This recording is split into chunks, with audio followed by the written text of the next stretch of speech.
अभ्यासासाठी मोबाईल घेण्याचा तगादा लावला होता, मात्र पित्यानं मुलाला मोबाईल घेऊन दिला नाही आणि त्याचा राग मनात ठेवत एका 17 वर्षीय मुलानं शेतामध्ये जाऊन गळफास घेतला।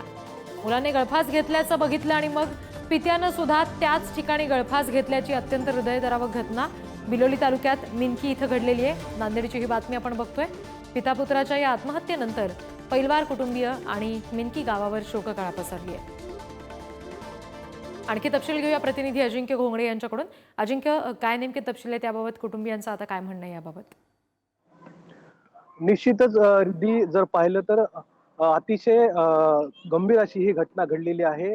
ह्या घटनेवरून एकंदरीत असं लक्षात येतं की हल्लीची तरुणाई ही किती मोबाईलच्या व्यसनी गेलेली आहे। कारण की नांदेडच्या बिलोली तालुक्यामध्ये पैलवार कुटुंबीय राहतं। हं, पैलवार कुटुंबियाची अत्यंत हालाकीची परिस्थिती आहे।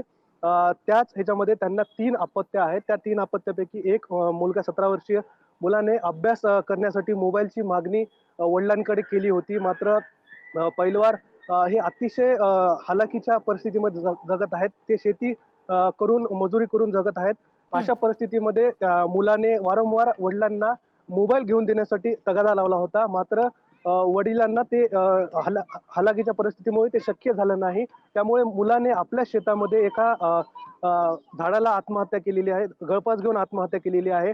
मुलगा अनेक तासापासून घरी न आल्याने वडिलांनी त्याचा शोध घेतला असता वडिलांना त्याचा आपल्या शेतामध्ये गळफास घेतलेल्या अवस्थेत मृतदेह आढळून आला।